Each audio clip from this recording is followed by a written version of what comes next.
Changes in retirement rules you should know before year end. A pretty good article in the Wall Street Journal, so we're going to dive into this here briefly. And Sarah Brenner, who works over at Ed Slott's tax consulting firm, we all know Ed Slott. Lots of rules have changed, says Sarah. If you happen to be affected by one, it could have a significant impact on your finances. No more RMDs for Roth 401k plans. That's a good one because remember we used to have to roll the Roth 401k into a Roth IRA to avoid RMDs. So, and if you didn't do it in Right Capital, it's very frustrating because Right Capital would show you with RMDs on your Roth 401k. So that will cease after the end of this year, which is good. So you don't have to roll your Roth 401k over to your Roth IRA. Most likely should do it anyway, just for easier control. But that's a good rule. I like this one too. 401k catch-up contributions for high earners must go into Roth accounts. I'm a big fan of that. I know people, I think that's a win, man. I do. I'm telling you, man. I was just talking to these people yesterday. All the money's in pre-tax. I'm saying, unless you start stacking cash, you're not going to qualify for subsidized Obamacare. You're just not. So you better start stacking some cash because all the money that you're going to spend is coming from your pre-tax stuff, and that's not good. So we want some post-tax and tax-free stuff as well.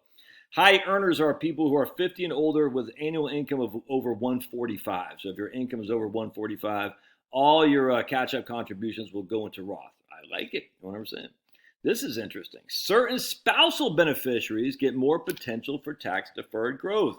So check this out. A provision that takes effect this year allows an older spouse, that'd be me, Josh, who is a beneficiary of an IRA owned from his younger spouse, Charlotte.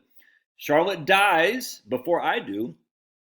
I, the older spouse, can be treated as if I were the age of Charlotte. As a result, RMDs based on the age of the beneficiary don't have to be taken until the deceased spouse would have been 73, allowing for more potential tax-free growth.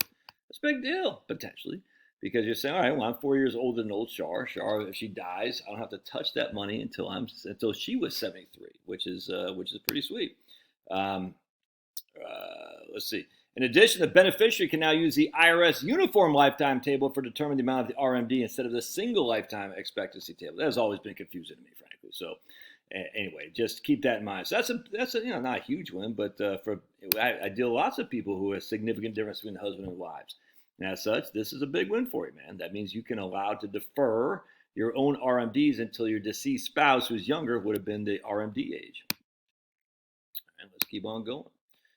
Reduce penalties for missing RMD. Starting in 2023, the penalty for missed RMD was reduced to 25%.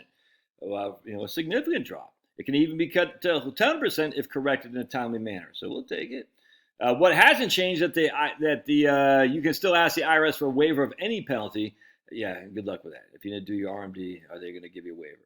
New statute limits for missed RMDs. Before Secure Act 2.0, the statute penalties for missed RMDs could go on indefinitely. Now there's a 3-year statute. All right, we'll take it.